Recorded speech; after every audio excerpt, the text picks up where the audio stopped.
ओम उमा महेश्वराय नमः। आप सभी का हमारे YouTube चैनल पर हार्दिक स्वागत है। आप सभी को सावन मास की हार्दिक शुभकामनाएं। भगवान भोलेनाथ आप सभी की समस्त मनोकामनाएं पूर्ण करें। आइए आज सुनते हैं सावन मास का आध्यात्मिक महत्व और महात्म कथा। सावन हिंदू पंचांग के अनुसार वर्ष का 5वां महीना पड़ता है। इसे वर्षा ऋतु का महीना या पावस ऋतु भी कहा जाता है। इस माह में अनेक महत्वपूर्ण त्योहार मनाए जाते हैं, जिसमें हरियाली तीज, रक्षाबंधन, नाग पंचमी आदि प्रमुख हैं। सावन माह में भगवान शिव की आराधना का विशेष महत्व है। इस माह में पड़ने वाले सोमवार सावन के सोमवार कहे जाते हैं, जिनमें स्त्रियां तथा विशेष तौर से कुंवारी युवतियां भगवान शिव के निमित्त व्रत आदि रखती हैं। जब सनत कुमारों ने भगवान शिव से उन्हें सावन महीना प्रिय होने का कारण पूछा, तो भगवान भोलेनाथ ने बताया कि जब देवी सती ने अपने पिता दक्ष के घर में योग शक्ति से शरीर त्याग किया था, उससे पहले देवी सती ने महादेव को हर जन्म में पति के रूप में पाने का प्रण किया था। अपने दूसरे जन्म में देवी सती ने पार्वती के नाम से हिमाचल और रानी मैना के घर में पुत्री के रूप में जन्म लिया। पार्वती ने युवावस्था के सावन महीने में निराहार रहकर कठोर व्रत किया और शिव को प्रसन्न कर उनसे विवाह किया, जिसके बाद ही महादेव के लिए ये विशेष हो गया। एक दूसरी कथा के अनुसार मार्कंडू ऋषि के पुत्र मार्कंडेय ने लंबी आयु के लिए सावन माह में ही घोर तप कर शिव की कृपा प्राप्त की थी, जिससे मिली मंत्र शक्तियों के सामने मृत्यु के देवता यमराज भी नतमस्तक हो गए थे। भगवान शिव को सावन का महीना प्रिय होने का अन्य कारण ये भी है कि भगवान शिव सावन के महीने में पृथ्वी पर अवतरित होकर अपनी ससुराल गए थे और वहां उनका स्वागत अर्घ्य और जलाभिषेक से किया गया था। माना जाता है कि प्रत्येक वर्ष सावन माह में भगवान शिव अपनी ससुराल आते हैं। भूलोक वासियों के लिए शिव कृपा पाने का ये उत्तम समय होता है। पौराणिक कथाओं में वर्णन आता है कि इसी सावन मास में समुद्र मंथन किया गया था। समुद्र मंथने के बाद जो हलाहल विष निकला, उसे भगवान शंकर ने कंठ में समाहित कर सृष्टि की रक्षा की, लेकिन विषपान से महादेव का कंठ नील वर्ण हो गया। इसी से उनका नाम नीलकंठ महादेव पड़ा। विष के प्रभाव को कम करने के लिए सभी देवी देवताओं ने उन्हें जल अर्पित किया, इसलिए शिवलिंग पर जल चढ़ाने का खास महत्व है। यही वजह है कि सावन मास में भोले को जल चढ़ाने से विशेष फल की प्राप्ति होती है। शिव पुराण में उल्लेख है कि भगवान शिव स्वयं ही जल हैं, इसलिए जल से उनकी अभिषेक के रूप में आराधना का उत्तमोत्तम फल है, जिसमें कोई संशय नहीं है। शास्त्रों में वर्णित है कि सावन महीने में भगवान विष्णु योग निद्रा में चले जाते हैं, इसलिए ये समय भक्तों, साधु संतों सभी के लिए अमूल्य होता है। ये 4 महीनों में होने वाला एक वैदिक यज्ञ है, जो एक प्रकार का पौराणिक व्रत है, जिसे चौमासा भी कहा जाता है।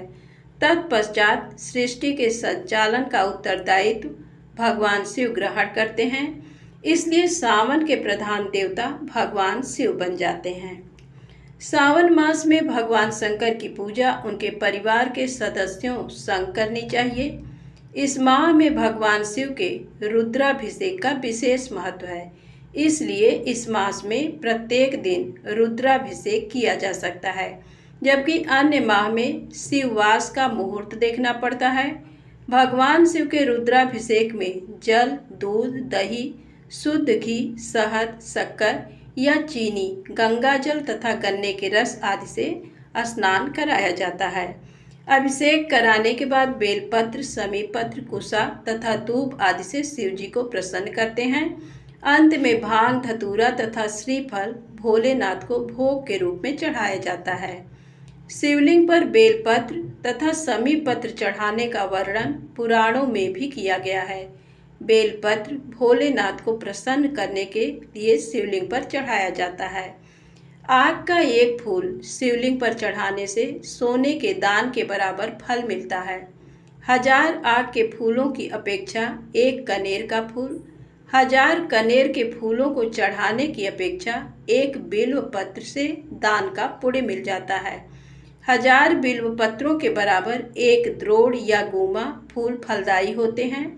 1000 गुमा के बराबर एक चिचिड़ा, 1000 चिचिड़ा के बराबर एक कुश का फूल, 1000 कुश फूलों के बराबर एक समी का पत्ता, 1000 समी के पत्तों के बराबर एक नील कमल, 1000 नील कमल से ज्यादा एक धतूरा और 1000 धतूरों से भी ज्यादा एक समी का फूल शुभ और पुण्य देने वाला होता है। एक समय प्रतिभाशाली सनत कुमार ने धर्म को जानने की इच्छा से परम भक्ति से युक्त होकर विनम्रता पूर्वक ईश्वर भगवान शिव से पूछा।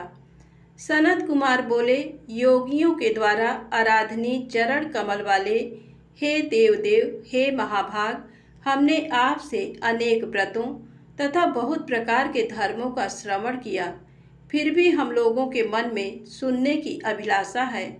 12 मासों में जो मास सबसे श्रेष्ठ, आपकी अत्यंत प्रीति कराने वाला, सभी कर्मों की सिद्धि देने वाला हो और अन्य मास में किया गया कर्म यदि इस मास में किया जाए तो वह अनंत फल प्रदान करने वाला हो, हे देव, उस मास को बताने की कृपा कीजिए। साथ ही लोकानुग्रह की कामना से उस मास के सभी धर्मों का भी वर्णन कीजिए। ईश्वर बोले, हे सनत कुमार, मैं अत्यंत गोपनीय भी आपको बताऊंगा। हे सुब्रत, हे विधिनंदन, मैं आपकी श्रवण इच्छा तथा भक्ति से प्रसन्न हूँ। 12 मासों में सावन मास मुझे अत्यंत प्रिय है। इसका महात्म्य सुनने योग्य है, अतः इसे श्रावण कहा गया है। इस मास में श्रवण नक्षत्र युक्त पूर्णिमा होती है, इस कारण से भी इसे श्रावण कहा गया है। इसके महात्म के श्रवण मात्र से ये सिद्धि प्रदान करने वाला है, इसलिए भी ये श्रावण संज्ञा वाला है। निर्मलता गुण के कारण ये आकाश के सदृश है, इसलिए नभा कहा गया है। इस सावन मास के धर्मों की गणना करने में इस पृथ्वी लोक में कौन समर्थ हो सकता है, जिसके फल का संपूर्ण रूप से वर्णन करने के लिए ब्रह्मा जी 4 मुख वाले हुए, जिसके फल की महिमा को देखने के लिए इंद्र 1000 नेत्रों से युक्त हुए और जिसके फल को कहने के लिए शेषनाग 2000 जिह्वाओं से संपन्न हुए। अधिक कहने से क्या प्रयोजन, इसके महात्म को देखने और कहने में कोई भी समर्थ नहीं है। हे मुने, अन्य मास इसकी एक कला को भी नहीं प्राप्त होते हैं। ये सभी व्रतों तथा धर्मों से युक्त है। इस महीने में एक भी दिन ऐसा नहीं है जो व्रत से रहित दिखाई देता हो। इस माह में प्राय सभी तिथियां व्रत युक्त हैं। इसके महात्म के संदर्भ में मैंने जो कहा है वह केवल प्रशंसा मात्र नहीं है।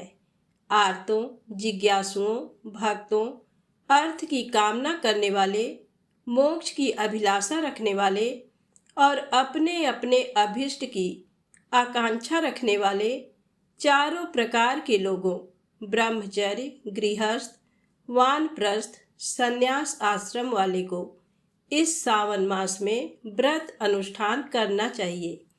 सनत कुमार बोले, हे भगवान, हे सत्तम, आपने जो कहा कि इस मास में सभी दिन एवं तिथियां व्रत रहित नहीं हैं, तो आप उन्हें मुझे बताएं। किस तिथि में और किस दिन में कौन सा व्रत होता है? उस व्रत का अधिकारी कौन है? उस व्रत का फल क्या है? किस किसने उस व्रत को किया? उसके उद्यापन की विधि क्या है? प्रधान पूजन कहाँ हो और जागरण करने की क्या विधि है? उसका देवता कौन है? उस देवता की पूजा कहाँ होनी चाहिए? पूजन सामग्री क्या क्या होनी चाहिए और किस व्रत का कौन सा समय होना चाहिए? हे प्रभु, वह सब आप मुझे बताएं।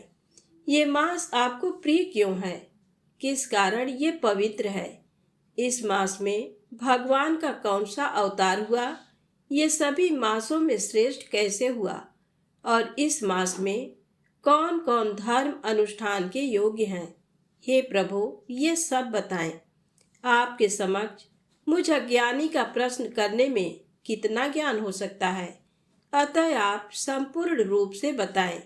हे कृपालो, मेरे पूछने के अतिरिक्त भी जो शेष रह गया हो, उसे भी लोगों के उद्धार के लिए कृपा करके बताएं। रविवार, सोमवार, भौमवार, बुधवार, बृहस्पतिवार, शुक्रवार और शनिवार के दिन जो करना चाहिए, हे विभो, वह सब मुझे बताइए। आप सबके आदि में आविर्भूत हुए हैं, अतः आपको आदिदेव कहा गया है। जैसे एक की विधि बाधा से अन्य की विधि बाधा होती है, वैसे ही अन्य देवताओं के अल्प देवत्व के कारण आपको महादेव माना गया है। तीनों देवताओं के निवास स्थान पीपल वृक्ष में सबसे ऊपर आपकी स्थिति है। कल्याण रूप होने के कारण आप शिव, और पाप समूह को हरने के कारण आप हर हैं। आपके आदि देव होने में आपका शुक्ल वर्ण प्रमाण है, क्योंकि प्रकृति में शुक्ल वर्ण ही प्रधान है, अन्य वर्ण विकृत हैं। आप कर्पूर के समान गौर वर्ण के हैं, अतः आप आदि देव हैं। गणपति के अधिष्ठान रूप 4 दल वाले मूलाधार नामक चक्र से, ब्रह्मा जी के अधिष्ठान रूप 6 दल वाले स्वाधिष्ठान नामक चक्र से, और विष्णु के अधिष्ठान रूप 10 वाले मणिपुर नामक चक्र से भी ऊपर आपके अधिष्ठित होने के कारण आप ब्रह्मा तथा विष्णु के ऊपर स्थित हैं। ये आपकी प्रधानता को व्यक्त करता है। हे देव, एकमात्र आपकी ही पूजा से पंचायतन पूजा हो जाती है, जो कि दूसरे देवता की पूजा से किसी भी तरह संभव नहीं है। आप स्वयं शिव हैं। आपकी बाईं जांघ पर शक्ति स्वरूपा दुर्गा, दाहिनी जांघ पर गणपति, आपके नेत्र में सूर्य तथा हृदय में भक्तराज भगवान श्री हरि विराजमान है।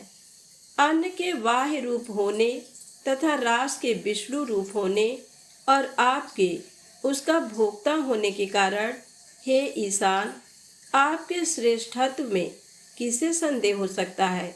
सबको विरक्त की शिक्षा देने हेतु आप श्मशान में तथा पर्वत पर निवास करते हैं, ऐसा महर्षियों ने कहा है। जगत का संहार करने वाले हलाहल को गले में किसने धारण किया। महाप्रलय की कालाग्नि को अपने मस्तक पर धारण करने में कौन समर्थ था। संसार रूप अंधकूप में पतन के हेतु कामदेव को किसने भस्म किया। आप ऐसे हैं कि आपकी महिमा का वर्णन करने में कौन समर्थ है। एक तुच्छ प्राणी मैं करोड़ों जन्मों में भी आपके प्रभाव का वर्णन नहीं कर सकता, अतः आप मेरे ऊपर कृपा करके मेरे प्रश्नों को बताएं। श्री स्कंद पुराण के अंतर्गत ईश्वर सनत कुमार संवाद में सावन मास महात्म पहला अध्याय पूर्ण हुआ। प्रेम से बोले शंकर भगवान की जय हो। यदि आपको ये कथाएं अच्छी लगे तो कृपया लाइक अवश्य करें, चैनल को सब्सक्राइब करें, ज़्यादा से ज़्यादा शेयर करें। जय माता दी, जय भोलेनाथ।